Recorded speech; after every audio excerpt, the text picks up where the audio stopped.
Hey guys, welcome back. So, I thought I'd do something a little different today.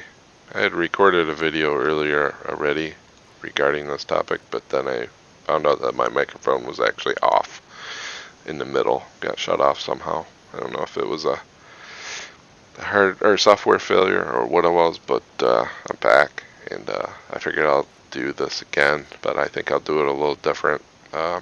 Most people are pretty aware of what these crew skills do. There's some key features to some of these I want to go over though, so I will kind of go through that. But other than that, I think I'll probably be able to show you some of the showcasing features that I want to talk about for the crews in this episode here, and kind of go over some of the misconceptions about the crew. Everyone's aware of what keen vision and awareness do, and if you don't, I'm sure there's plenty of guys out there that can help you figure out what these generally have and present themselves as features. I don't really want to talk about that a whole lot, but I will talk about one of the things that I wasn't aware of till I kind of dove into it a little bit more, and that is that the air-to-air missile launch detection delay is actually a feature of the keen vision. So, I mean, I would have thought maybe awareness if it was going to be anything, because you kind of have to be aware.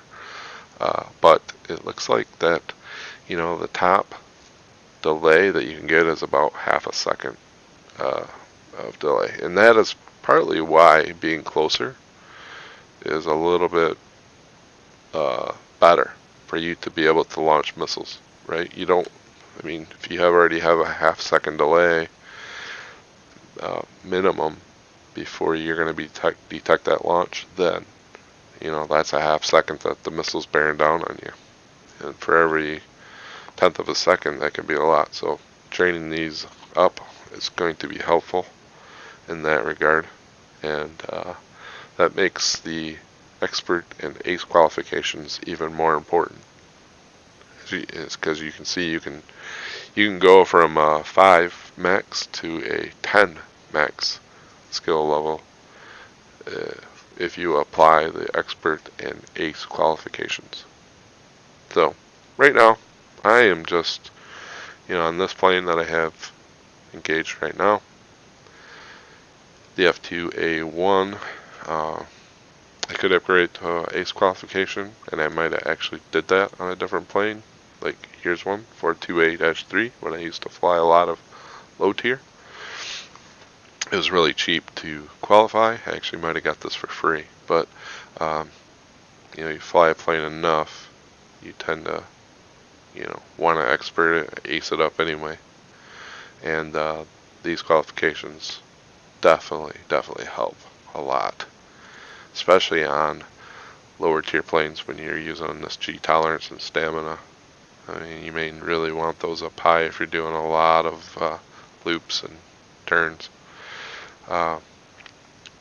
That's another topic. I will talk about the G tolerance and stamina a little bit, because it's something that a lot of people aren't really aware of, and they do affect your plane performance. And I'm going to go into a test flight here and just kind of simulate what I'm talking about. Now, if you look at the crew, it says it affects your aiming in mouse aim mode. It affects your the ability to control the vehicle, and stamina affects your ability to aim. Now, I don't know what the difference between those really are, but one thing I will note is that when I'm flying this plane that's perfectly skilled up, I'm getting a little bit of movement on my reticle. It's floating a little bit. It's not really that bad. I'm just going to level off. I'm going to turn and then use my keyboard for just a second, and then let the mouse kind of take over, or I should say let the plane kind of fly itself, because that's when for some reason when you look backward and you use your ASD keys, now your mouse is kind of bound to where your plane is, the mouse reticle, I should say, rather than actually pointing in a particular direction. So kind of strange, but that's kind of how it works. I'll just reset it. Now I'm kind of moving it on my own again. If you happen to do it while you're looking at it, it doesn't really goes back. Your plane tries to go back. But if you turn around and actually use it, and then you go turn back around, your plane is now in kind of following, when you're ASD, kind of following that, or making your reticle move. I don't know why that is, but it's kind of weird, but it works. So it's been a feature of the game for a while. But one of the things I want to talk about is this drift. So now that I'm kind of going back around and looking, I want to see how much my plane drifts. And you can see that my plane's kind of drifting a bit here. But it's possibly due to the fact that these test flights don't take a crew into account. I'm going to go into another match here shortly, custom battle, because that should apply the skill level, and see if we see the same thing. So let's do that. We see there is a distinguishable amount of what do you want to call that, floating of the reticle, and it's definitely causing some issues in flying. So I really don't need to worry about guns or anything on this. So I'm just going to choose a quick one. I hope it was an arcade game, or not an arcade game.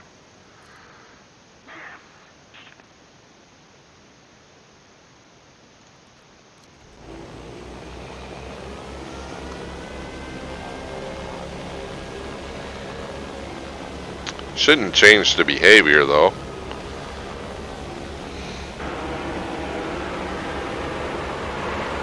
Seems like it's actually arcade. Really spinning here fast. So I'm gonna move out of here, and I'll be back, guys, with another match when that's better.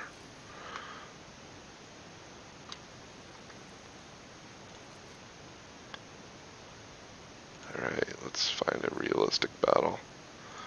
A lot of people are doing arcade.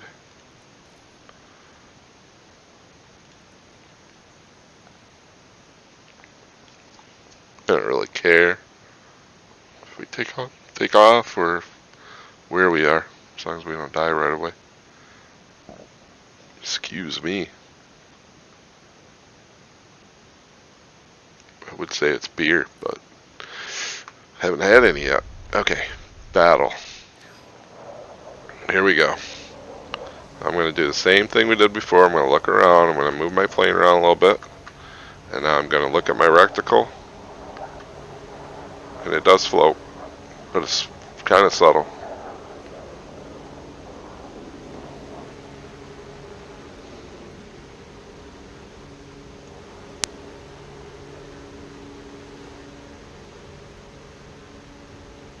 So, anyway, it's supposed to affect that. The skill is supposed to decrease that.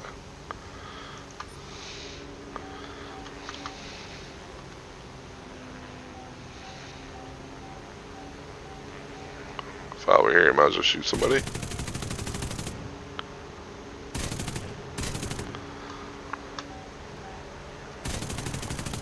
I haven't flown this in so long. Not even sure I know how.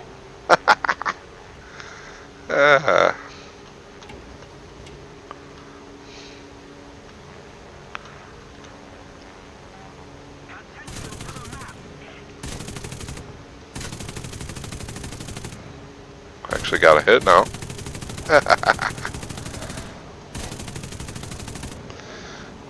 Let's try to aim now. Getting on some helicopters. Ooh, F-100. Anyway, we got a little out of control there. That's why I don't play those anymore. They take too long to kill somebody. Alright, I think that's it for me today, guys. I will be back sometime soon, but have a good one.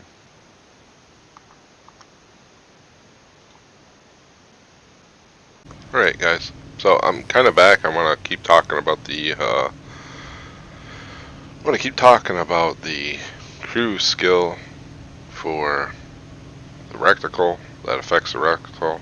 As you can see, this crew has a level of 1, crew level of 1, and it has hardly any skills in it. And you can see that the reticle is kind of fluctuating all over the place. I believe this is related to skill in that regard, and that those two skills could theoretically cause this to uh, be less violent, or I shouldn't say violent, but should float a lot less.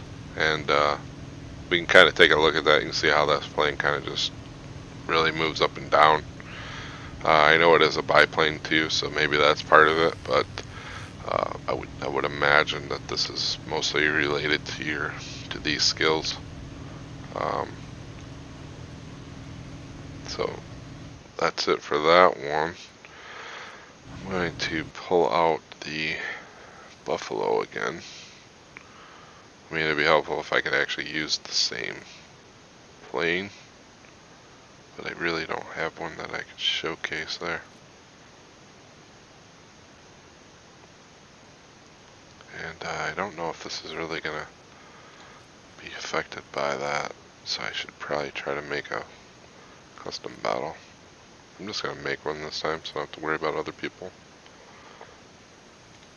But that's fine, just use this one. Oh, I can't use these? I wonder why not.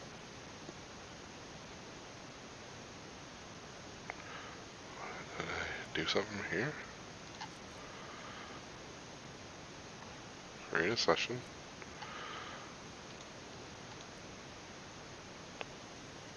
Okay, well, I'll just... Oh, I see. Minimums. I had it all set up for... That's nice to know that they've had that in, so that you can have minimum and maximum BRs.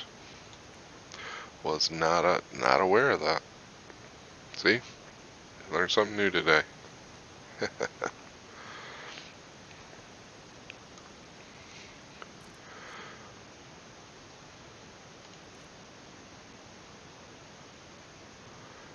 we just need to wait for this match to load. Hopefully I'm cutting this out of the video so you don't have to listen to this. It is kind of boring, so I don't blame you. Alright, so I'm just going to level off and kind of do what I did before and move my plane around so that the mouse, or the plane, kind of takes over on its own. Wow, you guys need to not fly past me at Mach. Jeez. Anyway. Let's try this again. And as you can see, the reticle is moving around, but it doesn't seem to be moving around a lot. It was definitely moving around a lot more in the previous.